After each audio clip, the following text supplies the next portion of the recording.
The Bliss Business Podcast, the show about empathy, connection, and consciousness in business. Today's episode is brought to you by Zero Company, your paid search, social media, and programmatic ad experts. Hello and welcome to the show. I'm Stephen Sakach. We've got Tullio, Siragusa, and Maher with us again. Today, we are going to dive into the cheerleader's guide to corporate success, or rather the power of positive empathy in the workplace. Imagine making work a little less like work and a whole lot more fun and meaningful. I think for 95% of you out there, maybe a little less. I think that sounds like an impossible thing.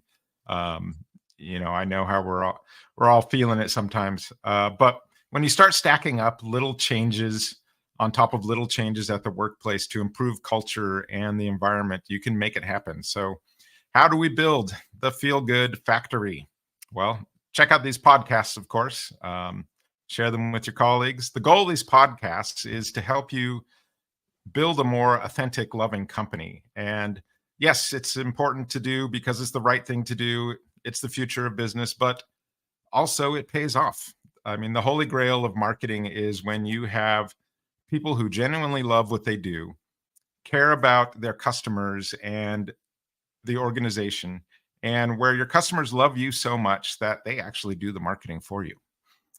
So if you're in marketing or sales out there, know that these topics aren't just about building company culture or personal development. They are to level up your company in a way that few have mastered. And that's why this is the Bliss Business Podcast, where we help you build love into scalable systems. So in the last show, we talked about the importance of empathetic leadership. And when we think of empathy, I think the first thing that comes to mind for most people is feeling someone else's pain. But there are two sides to this coin. Why not feel and share in the joy of others as well, right? That's what positive empathy is. It's about this other side of empathy that is typically ignored. So when we talk about positive empathy, it refers to this ability to share and understand and respond to the positive emotions of others. It leads to increased connection, joy, and this mutual well-being.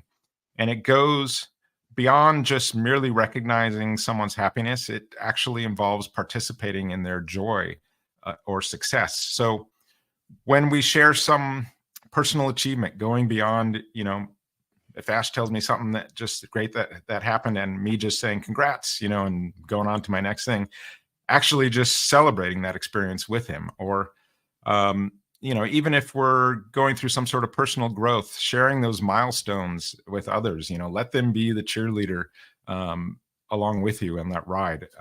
So putting a little energy in this direction toward positive empathy, I think, is a great way to really develop that deeper connection with people. Ash and Tullio, I want to start out with a question. So Tullio, outside of your marriage or the birth of your kids, tell me about one of your top 20 days ever. Oh, good one. I think one related to work was in 2005.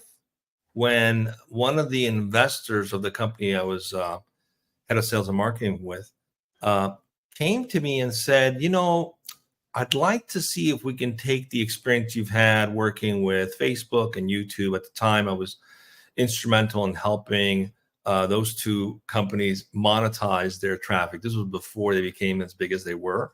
And so I was part of a team that helped them do that and learned a lot about the future of social media and how it could introduce contextual analytics and things of that sort. And it was exciting to be recognized by someone where they were like, we should start a company. We'd like you to be the founder and CEO. And just to get validated that way was incredibly, it tickled me. I was like, me? I'm just a, kid of a farmer. Grew up in small town in Europe.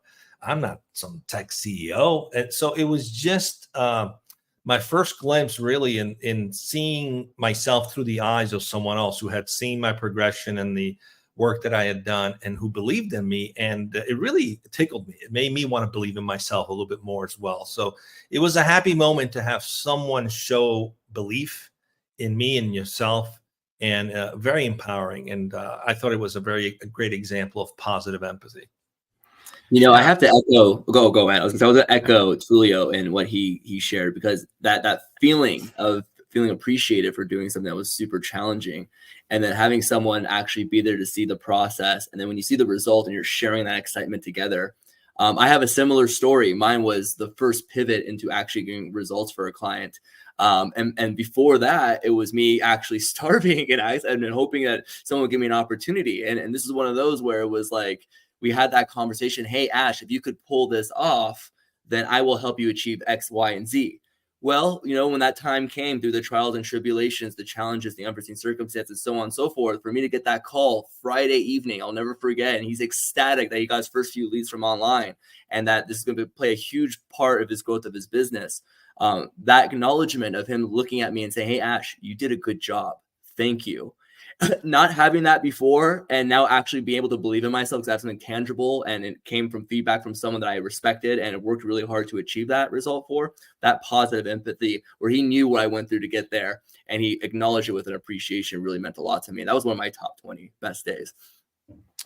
Yeah, I love that you guys shared that. And they're both sort of these work-related ones too, which I wasn't expecting. I was thinking even a personal related one, but both, I mean, in that work environment, your head is down, you're pounding all the time, right? And then suddenly someone says, hey, you're actually great, for a second. And then for me, just hear the story right now, to empathize with you guys, to be in that spot where it's like, you're feeling that for once, instead of just the constant work grind that it can be. I think, what I love about that question, and I've asked it in all kinds of places, you could be sitting in a 45-minute Uber drive and talking about nothing. And then it's like, you know what, I'm going to tweak this Uber driver just a little bit, and go there with something like that. And it's really a sneaky question sometimes too, because I've had relatives who are just, not very emotionally connected. And sometimes I'll just throw this into the conversation, and really, for the first time, seeing them get a little bit emotional about something that happened to them, 50 years ago, even, a long time ago. And it's like this great moment where we can connect. And they've even said later, hey, that was a great conversation. I really appreciate it. And you're just, like not expecting sometimes to get that from certain people, but that question, it's sneaky, and it goes in there and sneaks up on people when they're answering it, because you're thinking back to a moment like that where, yeah, you've been struggling, you guys have been working hard, and all of a sudden someone just said something, nice about you that just snapped you out of, the grind. So yeah, no, I love that both of you had that same sort of comment there. So, and I left this question off our podcast on small talk, but it's a good question for small talk, because I knew we were going to do this one down the line, but this is also just a good question to throw in there when you're just sitting around and twiddling your thumbs or something. It's a great question. It immediately puts you in this mindset of gratitude, because if you're being asked to remember something that's worthwhile celebrating, you can't help but feel a sense of gratitude in that moment. It can totally shift an entire conversation and open up for even more conversation. So kudos. It's a really great question. I'm taking that question from you. I'm going to use it. Yeah, go for it. Use it. There's a lot of different circumstances where I've used it. I don't know how many years I've been doing it, like 10 years or something. And I guarantee you, I think I remember every single person's answer that I've done it to. Somehow it just sticks too. And so, I may not even remember a name, but I do remember like this story, and just being there with them in that moment and thinking about it. Inevitably, sometimes they'll ask me, hey, tell me about one of your days. And I'm like, wait a minute, I'm still in that space where you were a little bit. That was awesome. So guys, let's talk about why diving into this positive empathy is important. Ash, what's important about this? What's the research around it? Okay, so I'm going to break down there was so much data points on the positive benefits of positive empathy in business, right? Just a couple of things I'm going to read off to you guys, and all of these sources can be found in the comment section for the audience as well. But just right off the bat, the first two, when we talk about innovation and creativity, empathy is a number one rule for new product innovation and success. Okay. This was a study according to Nielsen analysis of 61,000 SKUs, representing more than 12,000 new launches since 2011.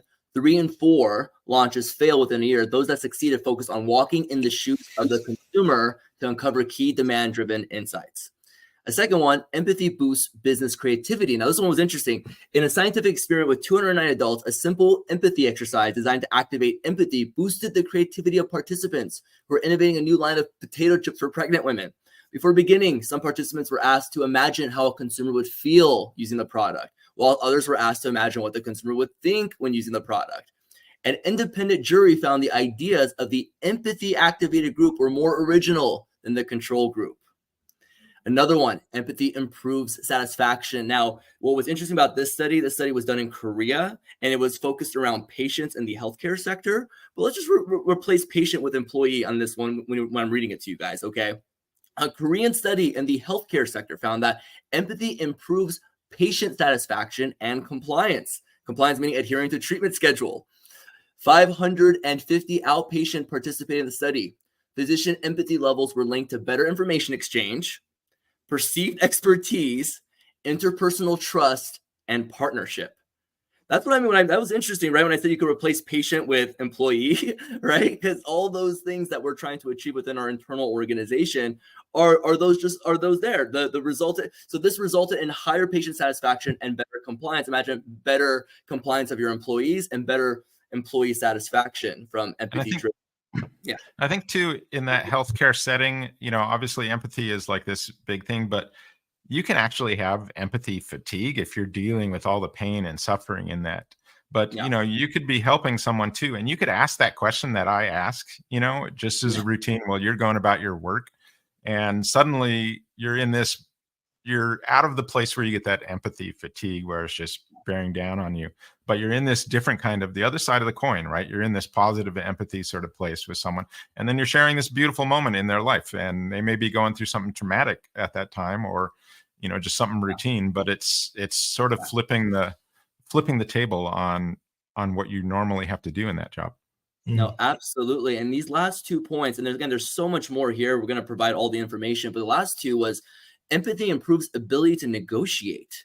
It might seem self-evident. I'm going to read this off directly from the article itself. It might seem self-evident that the ability to see things from the other side of a negotiating table is beneficial in negotiations. But an INSEAD experiment by Adam Golinsky and colleagues validated this scientifically. 146 negotiators were profiled for the empathetic ability of perspective taking, and this was found to predict negotiation success. Across 3 negotiations, empathetic perspective taking was linked to negotiators' ability to discover hidden agreements to both create and claim resources at the negotiation table. And then last one to wrap this all up, empathy is linked to good leadership. In studies by the Management Research Group, empathy was found to be the top competence for good leadership and one of the 3 strongest predictors of senior executive effectiveness. Similar results were found by the 2016 CCL analysis of 6,731 leaders from 38 countries, where enhanced empathy was linked to superior performance. And lastly, a recent DDI analysis of high performance leadership with 15,000 business leaders confirmed the same link between empathy and leadership performance. More worrying was the finding that empathy remains low in business leaders, with only 40% having proficient empathy skills. Not surprising. Wow. Yeah, it's not surprising. We talked about that last week. Some of the, if you missed that podcast, check out the empathetic leadership. And what's, I think, fascinating on some of this, though, is like negotiations. What you really want is this win-win scenario, right? So you do want some sort of positive outcome, especially, going forward. You don't want one side feeling like, a lot of times they say if both sides feel like they lost, then it's a good outcome. Maybe, but what about both sides feel like they win, right? That's the positive side of the empathetic approach there. Yeah. So Tullio, why do people struggle with being able to jump into the positive side of empathy? I think, I actually did a research over a period of 10 years, 1,400 people. It was something I was going to present at a TEDx stage, and it's part of my 3rd book that I'm working on. It really comes down to the real worldwide epidemic, and that is the epidemic of low self-worth. It is so pervasive. Most people struggle with feeling like they're worthy or that they're good enough. And those who sometimes show up as if they're looking like they're good enough, sometimes they have imposter syndrome. So many things that go into feeling this sense of like up and down with your self-worth. And it's very externally driven for a lot of people. If my career is going well, then I feel good about myself. If my relationship's going well, then I feel good about myself. If this is not going well, then I don't feel good about myself.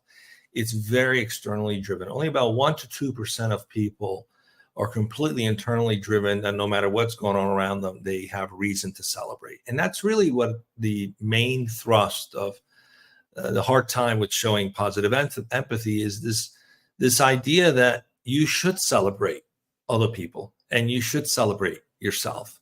And if you struggle with that, chances are there's some wounds, some trauma, some healing that you need to have, that you need to work through. And so often enough, we'll see someone who doesn't celebrate our wins, and the natural tendency to say, oh, Peter Betty over there, right? But the reality is that person is likely struggling being able to celebrate because they have something that they're not comfortable with within themselves. So, the best thing you can do is recognize it. If you find yourself not being able to celebrate other people's successes and wins, check in with yourself. There might be something that you're judging yourself for, that you're holding against yourself, and it's just manifesting in not being able to celebrate other people.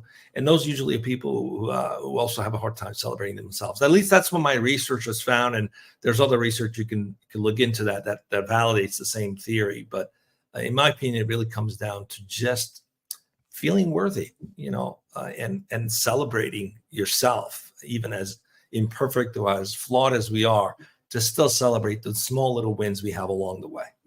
Yeah, I think there was, it might have been a Saturday Night Live skit. There was this character that was always like the topper, right? Like you say something great, they always had something that was trying to top that. And so, like you're saying, it's sort of this deep sense of probably insecurity to, not be able to celebrate what that person just said, that you've got to, prove yourself somehow better than that, rather than just sitting in that moment.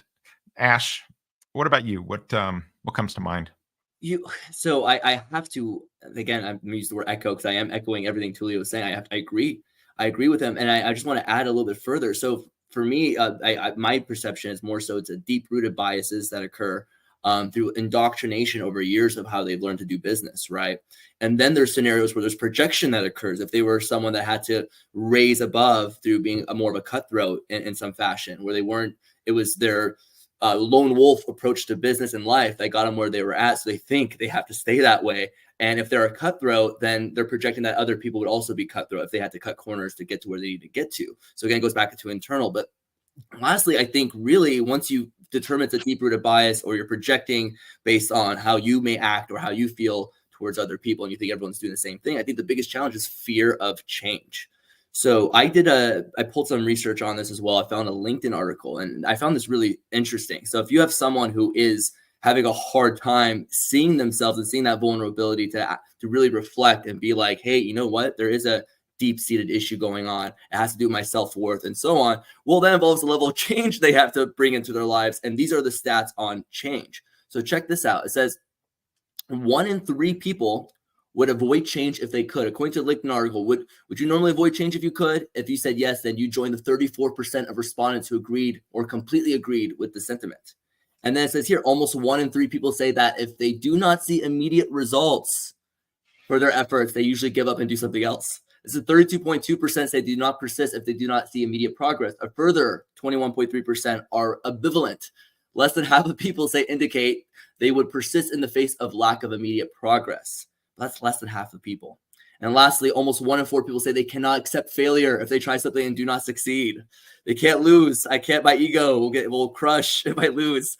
I had everyone believing this empathy thing and something went wrong and now it's all on me, right? Well, 21% disagree that they can accept failure when they do not succeed. A further 16.75% were ambivalent about their ability to accept failure. That's 37.75% who have some degree of difficulty accepting losing, accepting failure. So the question really at the end of the article is, how does fear of failure prevent us from changing and studying and learning and transforming? And that's really a question for the audience, right? You know, how does fear, how has that stopped you or impeded you from growing your organization and accepting some of these new frameworks of thinking, really, to bring into your organization? So I thought that was super interesting, really. You know, that's really a big challenge, fear of change, as well as how they feel about themselves internally. Yeah, I think some of it too is this sort of level of maturity, you know, as you kind of grow. And when you're younger, you know, you've got this ego, you're all in yourself all the time. But as you grow, the process of maturity is losing some of that ego.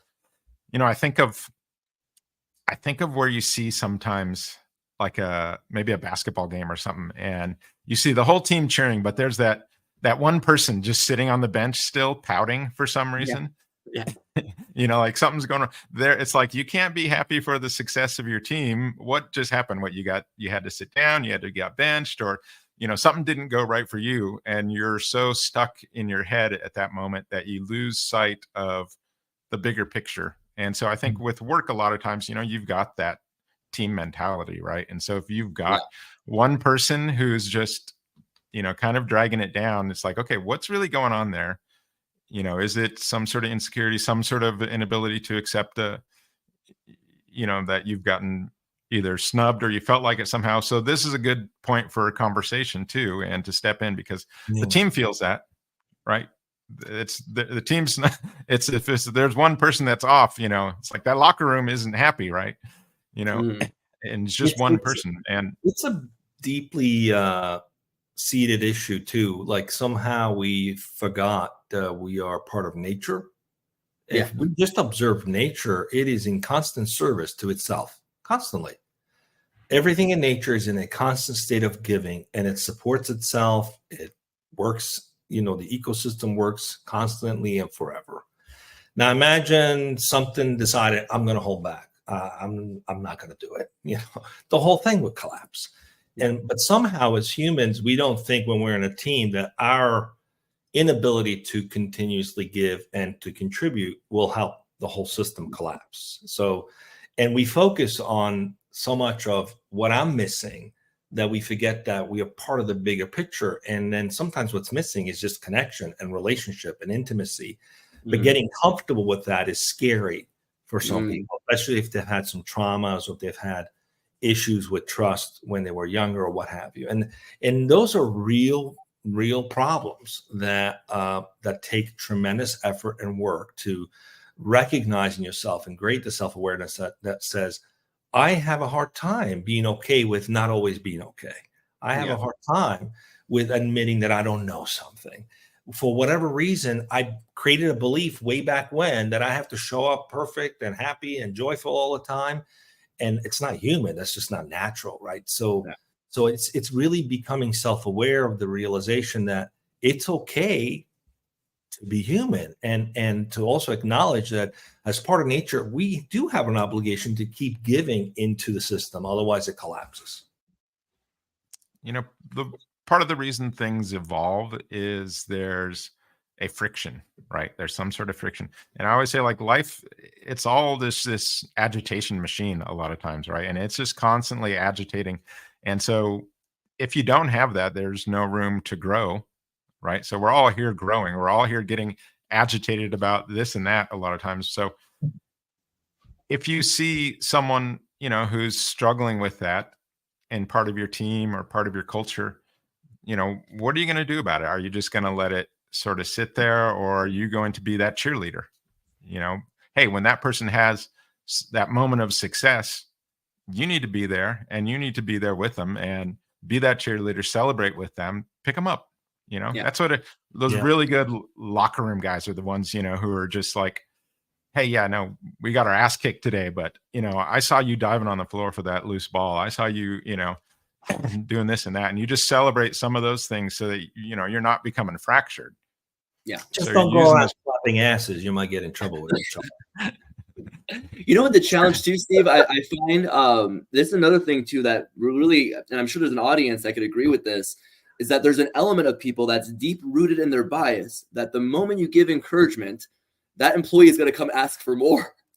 or feel like they're going to have some kind of leverage, or they're going to become too caught. And again, these are all deep-rooted biases that could be projections of that leader who that's how he came about in his leadership growth, right? Maybe he did become a little bit more cocky. Maybe he did put his employers in positions where he felt like he had leverage and had to, play a little bit of hardball. And he doesn't want to deal with, how that employer reacted to that moment, right? Because he knows, oh my gosh, karma is coming full circle, and they may come at me, for more or whatever that thing is. So maybe I'm going to hold back on encouraging. Maybe I'm going to make them feel like they're not as great as what they're doing, so they constantly feel like they're on their toes to keep their jobs.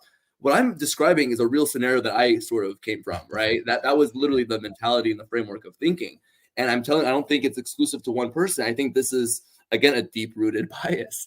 So I just want to throw that out there too. That's another big issue. People are afraid to be nice because they're afraid the moment you're nice, people are going to take advantage or they're going to want more from you. And a lot of times, I don't think that was the case. It wasn't for me. The nicer the person was, the more motivated I was and more inspired I was to do great work for them. That was it. When I got that phone call that Friday, I was so inspired to go on Monday and do more. That was as simple as that. Over the years, I've discovered that's a cultural issue. The culture of the organization can either foster that, or it can foster more empathy, more celebration. And it really comes down to the leadership exemplifying it. So, get comfortable, if you're the CEO, with admitting when something went wrong. Be the first one to say, oh my gosh, I screwed up. I need your help, team. Let's fix this, right? Be the first one to create the safe space for people to not have to show up perfect every time. And through that, then you create the ability for people to have intimacy and to celebrate each other, and to laugh about when things go wrong too. And that's part of the problem, is the culture's predicated on this punitive command and control. A lot of cultures that way. So there's no room to be human. And it's a real shame when that happens. Yeah, I think like in the last episode, we talked about like Enron and how they had that culture of just that hyper competitive culture that just sort of pit everyone against everyone else. That doesn't mean you can't have a competitive culture and still be part of a team, right? I think Whole Foods, for example, they have different teams, and the teams kind of compete a little against themselves, and then they celebrate those wins. Hey, you were the best team for this regional section for the produce department or whatever. And, you can still have some of that fun of competition, but still also be cultivating that sort of teamwork spirit that, it's so much better than having just a fragmented, everyone's these individuals, because then, you're just going to have the sum of these individuals are not going to be greater than the whole, right? So when they come together, we're going to be able to produce something that we couldn't have really done as if there was 10 of us. But when we're playing as one, we're going to be able to produce, exponentially better. And I think you see that time and time again throughout life anywhere when you're getting in those group settings. So what can we do, in a corporate and personal practices to help sort of build these cheerleaders or this emotional, support, or this empathetic, positive empathy within the environment? What comes to mind for you, Tullio? Well, there's a few things we could do, especially in a work setting. Set up an environment where you're having a staff meeting, for example, do a check-in. Give people an opportunity to check in, whether they're, 0 to 10. Get a sense of how someone is, if they're present. If they're checking in at a low number, maybe support them. You can even do it as a team. Oh, you're checking in as a 5. What's going on? What can we do for you? Right. And also change the questions from, what did you do last week? What progress did you make? From what do you want to celebrate from last week? What do you want to celebrate moving into this week? What would be a worthy celebration for what you can accomplish this week? So it's helping the team shift into a mindset of, I am a winner. I do have reason to celebrate. I've made progress, and I'm going to make progress, and I'm going to ask for help to make that progress because I want to celebrate that next week as well. So these little things, they seem like nothing, but they change the mindset within the team of one of celebration, of one of working together as a team to succeed as a team. Ash, what about you? Any thoughts?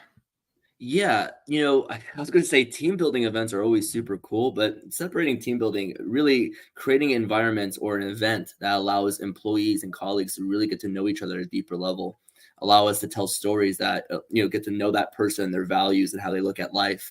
And once you have this type of camaraderie built into the system, having a system of encouragement. Not everyone knows how to say thank you. Some people have come from environments where they think they're owed.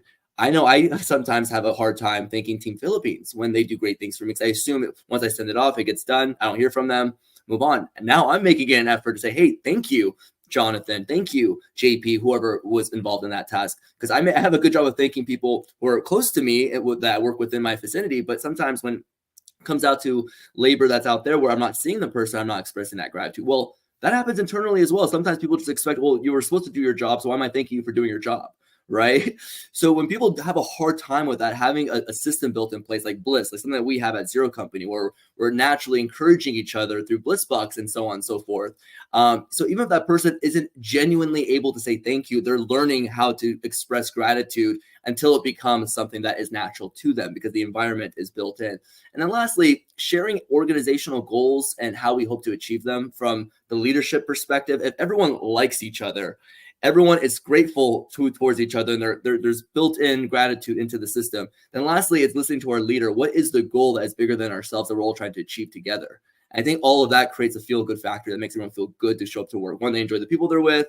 Two, that everyone's grateful for each other's efforts and the efforts they put in. And lastly, we have a northern light that we're following that we believe in. I think that's a recipe, from my opinion, that create a feel-good factory. Yeah, and I think, and that positive, that feel-good factory, that those good vibes, I think when you're the receiver, naturally, you're feeling that. Some people are uncomfortable with taking the positive, and some people are, just, no, don't give it to me. Don't give it to me. I'm fine. Right. I don't want it. But also the person who's giving it to you too, that actually, there is neurochemistry involved in how that actually helps you too, when you're not just the receiver, but the giver. So it's helping both these people. And it's also proven to show that it lowers your stress levels too in this process. I mean, you can feel that when you're just sort of get it out there and make sure it's known, and instead of just hanging out there, like you said, you're not actively pursuing it. You mentioned gratitude. So I think, one of the best gratitude practices you can have is, as an individual, it's not just, what I'm grateful for, which is part of a gratitude practice. You're thinking about that, but it's also thinking about what other people did, like Tullio telling me, about that story about your job and the praise you got like that. That's actually a gratitude practice that I can extend out to thinking of, oh, wow. Yeah, let me think about Tullio and that moment he had. And that's a really powerful one, is when you can get to these stories, about people where you can just sort of sit with them. I can think about it, probably 100 of them, of great success that happened to other people. And you just make that part of your gratitude practice. You're actually going to be changing, the hard wiring in your head too, to make it a little easier, and a little, not just with yourself, but not just at work, but also with your family. This reminds me, I just watched Aaron Brockovich this past week. It was on, and there's a scene there that I thought of when we were thinking about this show, was near the end where they've gotten their, the ruling, and they've got this good news to go out and tell people, hey, guess how, much you're going to get here for this that can help change your lives. And Aaron Brockovich, she brings her boyfriend to go sit with that person, because just to honor like the sacrifices that this other person made. It's not just her journey, not just this other person that's going to receive this reward, but I want you to see how this changed this person's lives.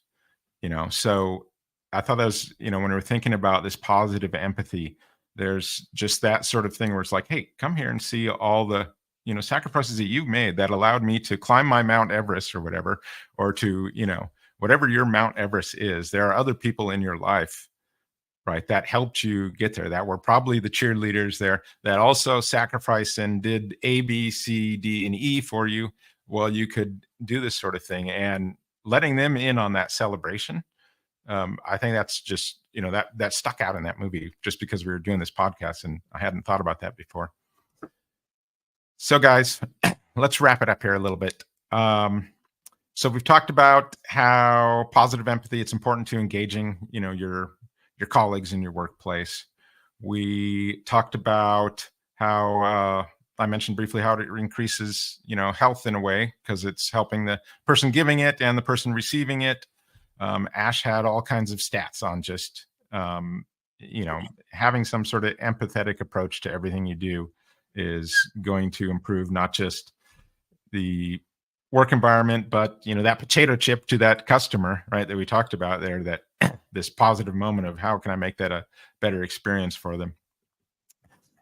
We talked about having like a gratitude practice. I think that's super important if you want to, if you're struggling with some of these issues of being able to celebrate, other people's success. So have gratitude for yourself, but work on spreading that, that loving kindness and that gratitude toward others.